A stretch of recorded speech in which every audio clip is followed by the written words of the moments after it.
salah satu modal andalan mudik. Sampai berita ini ditulis, setidaknya 2,3 juta tiket kereta api laku terjual. Total KAI menyediakan nyaris 4,5 juta tiket, yang 77% diantaranya adalah kereta jarak jauh. Penjualan ini membuktikan kereta api tetap dipilih sebagai salah satu jantung ritual perjalanan migrasi manusia terbesar di bumi.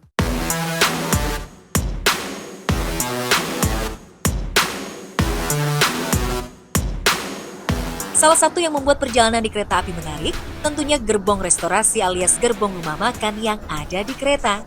Berbagai sajian makanan tersedia. Untuk memenuhi kebutuhan makanan siap saji di seluruh gerbong restorasi yang ada, PT KAI punya dapur sentra dan dapur wilayah yang tersebar di sejumlah daerah. Setiap harinya, dapur mengirim sekitar 12.500 porsi makanan. Ada 41 jenis menu yang diproduksi di dapur sentral. 25 jenis diantaranya diproduksi langsung di dapur sentral Cirebon. Setiap kereta api biasanya punya menu yang menjadi ciri khasnya masing-masing. Semuanya didominasi oleh menu Nusantara, seperti nasi goreng dan juga sapi lada hitam. Di dapur sentral, nasi goreng dibuat sebanyak 80 porsi.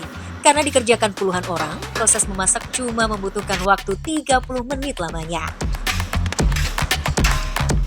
Menjaga kualitas tentu saja menjadi syarat utama pengoperasian dapur sentral.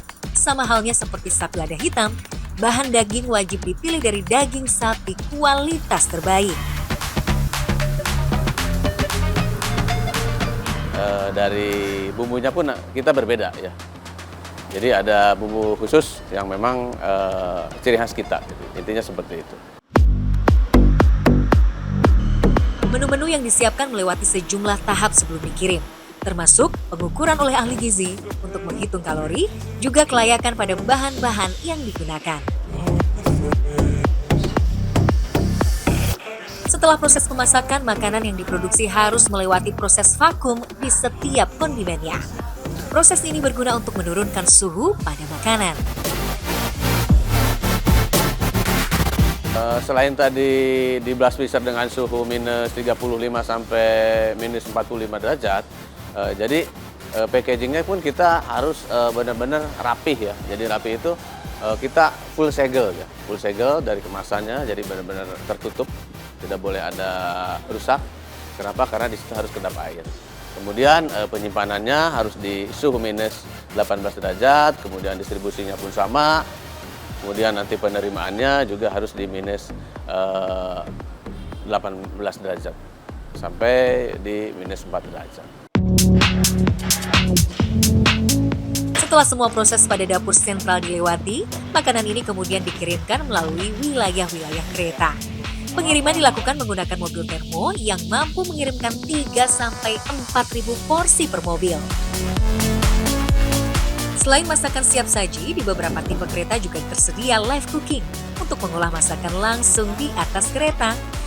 Proses masak makanan fresh ini tentu saja dilakukan oleh koki profesional. Pilihan live cooking dianggap sebagai bentuk wajah baru dari perkeretaapian di Indonesia.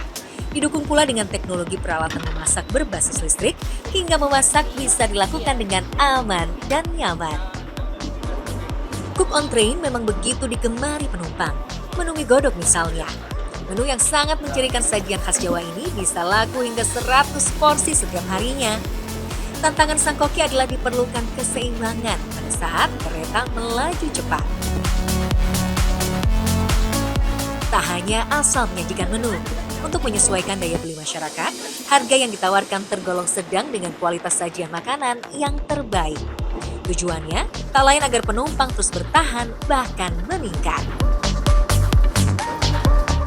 Penumpang makan di restoran sebelum naik ke kereta itu pasti akan lebih, Mbak. Ya kan?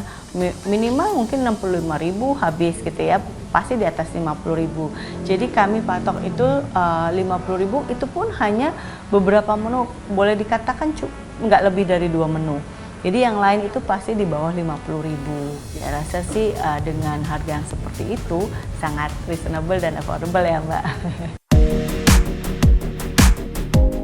Selain gerbong restorasi alias gerbong rumah makan yang ada di kereta, hiruk-pikuk stasiun tak lepas dari sosok yang identik dengan bawaan berat para penumpang. Ya, porter. Salah satu stasiun paling sibuk di ibu kota tentulah Pasar Senen, apalagi menjelang Hari Raya alias arus mudik Lebaran. Stasiun kereta api tipe A yang melayani kereta api antar kota kelas campuran dari ekonomi sampai eksekutif yang menghubungkan Jabodetabek dengan Bandung, Yogyakarta, Malang, sampai Semarang dan Surabaya. Tak heran, jumlah penumpang bisa melonjak tinggi. Porter stasiun Pasar Senen sendiri terbagi dalam 2 shift dengan nomor genap dan ganjil sebagai penanda. Masing-masing shift terbagi pada pukul 7 pagi dan 7 malam atau jatah 12 jam untuk setiap porter. Sementara tidak ada pembagian wilayah dengan porter bebas untuk berada di jalur kedatangan ataupun peron keberangkatan. Kalau untuk masalah wilayah itu bebas, yang penting kita bisa memosisikan di mana. Kalau yang senangnya posisi di tengah-tengah, yang posisinya di depan, di parkiran mobil bebas, nggak harus posisi ini harus di sini, ini harus di sini, enggak. Kalau kita sukanya sih di mobil ya, jadi pintu masuk mobil, jadi kita langsung ngejar. Kalau ngelihat barang kemungkinan makainya lebih besar sih kalau saya. Menjadi seorang porter ternyata tak hanya sebatas membawa barang semata. Porter yang telah mendapatkan penumpang sesaat setelah sampai di stasiun harus bertanggung jawab sampai penumpang dan barang telah menempati kursi yang telah ditentukan. Sementara untuk harga, semua tergantung kesepakatan awal dan tawar-menawar dengan konsumen. Patokan harga nggak ada, ya setawar-menawar lah. Jadi enak sama enak gitu, nggak ada saling ada yang satunya nggak, pokoknya sama enak lah. Kalau ini nggak dipastiin sih ya ada yang 20, ada yang 25, ada yang 30. Nggak bisa pastiin pukul rata, nggak ada. Enggak, kita enggak ada deal-dealan. Jadi pas tadi aku tanya, berapa Pak gitu. Itu seikhlasnya gitu. Dan tadi saya ngasih 30.000 deh. Dengan status mitra layanan stasiun, masing-masing porter ternyata punya komitmen untuk berbagi konsumen pengguna jasa. Jika salah satu porter sudah mendapatkan sewa, biasanya dia tidak akan memaksakan diri untuk kembali menawarkan jasanya jika rekan porter lain belum mendapatkan konsumen. Selain itu, jika barang penumpang dinilai terlalu banyak, porter juga tak segan untuk mengajak porter lain untuk berbagi beban sekaligus rezeki. Dalam sehari, sedikitnya satu porter bisa mendapatkan sewa minimal 5 kali. Pada musim mudik Lebaran, omsetnya bisa meningkat 2 kali lipat. Kalau gitu tergantung rezeki kita sih. Kalau lagi bagus ya bisa nyampe 10, 15. Cuma kalau lagi jelek ya paling 5 kali. Ya paling 5 kali 7 kali lah. Kalau lagi biasa, kalau lagi sepi. Kalau kita ngambil rata-rata nggak tahu ya, tapi untuk pribadi saya bisa 3, 4, 5 lah. Jika ditelisik lebih jauh, stasiun Pasar Senen sendiri memang terbilang susah untuk seorang penumpang yang membawa 2 atau lebih koper ukuran besar. Pasalnya, lorong-lorong dan tangga yang relatif sempit menuju salah satu jalur membuat penumpang nyaris harus menyewa seorang porter sebagai pembawa barang.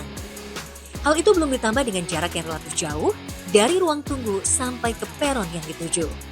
Wajar saja dengan total 6 lajur kereta, Pasar Senen memang menjadi stasiun antar kota paling sibuk di Indonesia dan konsisten menjadi stasiun keberangkatan tertinggi. Karena itulah, meski jalan menuju kereta terkadang menyulitkan, para penumpang tak keberatan selama ada porter yang cekatan.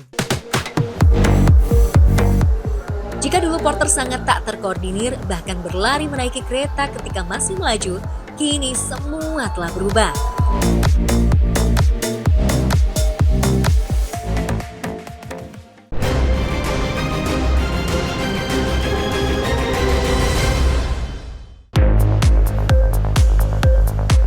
Jika dulu porter sangat tak terkoordinir, bahkan berlari menaiki kereta ketika masih melaju, kini semua telah berubah. Porter lebih mengutamakan keamanan dan terlihat rapi dengan identitas yang jelas. Meski tak ada standar peraturan yang jelas dari KAI, para porter berinisiatif untuk membangun komunitas bersama, memilih ketua, sekaligus membina porter baru. Semua ini menciptakan lingkungan kerja yang lebih sehat dan tentunya lebih nyaman.